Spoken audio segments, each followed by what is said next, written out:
আর এবার অবশ্যই যে খবরের দিকে নজর রাখতে হবে, পাঁচটার পাঞ্চের সর্বশেষ খবর, তা হচ্ছে বজ্রপাতের ছবি তো আপনারা দেখছেনই বাংলায়, গোটা বাংলায়, যা পরপর বড় প্রশ্ন তুলে দিয়েছে। কারণ যে অবস্থায় এই মুহূর্তে বজ্রপাত বাড়ছে, তাতে বজ্রপাতের হটস্পট হয়ে উঠছে বাংলা।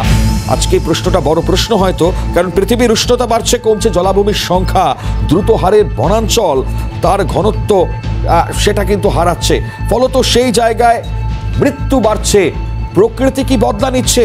এই প্রশ্নটা যখন সব থেকে বড় প্রশ্নের জায়গা, আজকে ঠিক এই জায়গায় একটু মৃত্যুর খতিয়ানটাও আপনাদেরকে দেখিয়ে দেওয়ার চেষ্টা করি। কারণ এই কয়েকদিনে যেভাবে মানুষজনের মৃত্যু হয়ে গিয়েছে, একটু দেখাবারও চেষ্টা করি আপনাদেরকে বাজপুরে বাংলায় মৃত্যুর খতিয়ান।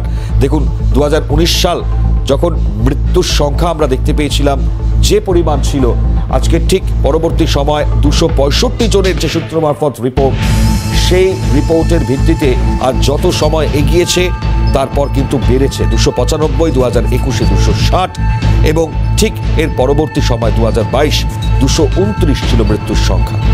2023, 2024, 2023-এ দেখা গিয়েছে 149 জন, অর্থাৎ ধারাবাহিকভাবে মৃত্যু। এবং 2024 সালে এখনো পর্যন্ত এর সংখ্যাটা কিন্তু প্রায় 30 ছুঁয়ে গিয়েছে। অর্থাৎ বুঝতে পারছেন, কারণ ক্রমাগত 2019 থেকে যদি আমরা যে সূত্র আমরা দেখালাম আপনাদেরকে, যে তথ্য আমাদের সামনে উঠে এসেছে, আজকে যে মৃত্যুগুলো একে একে হয়ে গিয়েছে, আপনারা যোগ করে দেখুন, মানুষের মৃত্যুর সংখ্যাটা প্রচুর। কি কারণ এর পেছনে? আবহবিদদের মন্তব্য বা বক্তব্য, সেগুলো কিন্তু আমরা স্পষ্টত শুনতে পাচ্ছি না। আমরা এই মুহূর্তে দেখাচ্ছি ইনফ্যাক্ট স্ক্রিনে বজ্রাঘাত থেকে বাঁচবার জন্য আপনারা কি করবেন। আমরা এর আগে আপনাদেরকে শুনেছিলাম আবহবিদরা কি বলছেন, যখনই খারাপ আবহাওয়া যখনই তৈরি হয়, কংক্রিটের আস্তানায় ঢুকে পড়ুন। একেবারে স্পষ্ট নির্দেশ আবহবিদদের। কখনোই গাছ, রড, খোলা মাঠ বা নৌকা, সমুদ্র সৈকত সেখানে থাকবেন না। এবং একই সঙ্গে দাঁড়িয়ে বজ্রাঘাত যখনই এ ধরনের পরিস্থিতি তৈরি হয়, তখনই জানালার রড, বিদ্যুৎ পরিবাহী কিছু যে কোনো হতে পারে, সেটি স্পর্শ করবেন না।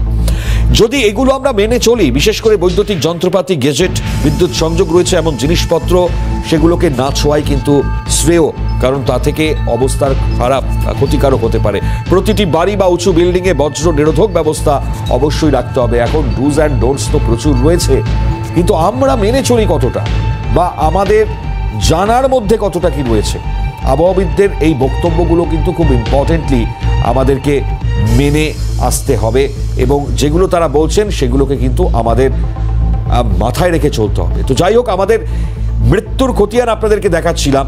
ঠিক এই জায়গা থেকে দাঁড়িয়ে আমি আপনাদেরকে একটুখানি জানাবারও চেষ্টা করব, কারণ যেটা বলছিলাম, যে ঘূর্ণিঝড় যা এই মুহূর্তে পরিস্থিতি যে জায়গায় নিয়ে যাওয়ার চেষ্টা হতে পারে, সম্ভাবনা 60% এই ঘূর্ণিঝড় তৈরি হবার, এবং রেমাল তার যে অবস্থান এই মুহূর্তে দাঁড়িয়ে আবহবিদরা বলেছেন যে 23 কিংবা 24 এই সময় থেকে কিছুটা হলেও তার স্পষ্ট ধারণা আরও বেশি করে পাওয়া যাবে। তবে এই যে রেমাল তার ক্রমশ ধেয়ে আসা বা তার গতিপথ, সেই গতিপথ এই মুহূর্তে আপনাদেরকে একটুখানি দেখাবারও চেষ্টা করছি। আপনারা ইনফ্যাক্ট স্ক্রিনে দেখতে পাচ্ছেন, আরও বিস্তারিত সেই স্ক্রিনে আমরা যাবার চেষ্টা করব এবং আপনাদেরকে দেখাবার চেষ্টা করব ঠিক কোন জায়গায় এই মুহূর্তে রেমাল তার উপস্থিতি রয়েছে। এবং ঠিক সেই জায়গা থেকে দাঁড়িয়ে আমরা একটুখানি জানাবারও চেষ্টা করি, আমরা একে একে এই মুহূর্তে দেখাবার চেষ্টা করব। ঠিক এই হচ্ছে মোটামুটিভাবে ছবি, আমরা যে ছবি দেখতে পেয়েছি। এবং ঠিক এই যে ঘূর্ণাবর্ত যেটি এই মুহূর্তে তৈরি হচ্ছে, যে দক্ষিণ পশ্চিম বঙ্গোপসাগরের থেকে ধেয়ে আসবার পর সেটি মোটামুটিভাবে ঘূর্ণাবর্ত তৈরি হওয়া, এবং এর পরবর্তী সময় যেটা সব থেকে বড়, যে নিম্নচাপ এবং তার জেরে বৃষ্টিপাত, সেটা কিন্তু এই মুহূর্তে বলা হচ্ছে। তবে রবিবার থেকে আবহাওয়ার যে পরিবর্তন, সেই পরিবর্তন হতে চলেছে বলেই আবহাওয়া দপ্তর জানাচ্ছে। এবং তার সঙ্গে সঙ্গে সোম এবং মঙ্গলবার থেকে কিন্তু বৃষ্টিপাত হতে পারে। দুই বঙ্গেই সেই বৃষ্টিপাতের সম্ভাবনার সঙ্গে ঝোড়ো হাওয়া এবং তার সঙ্গে বজ্রপাত।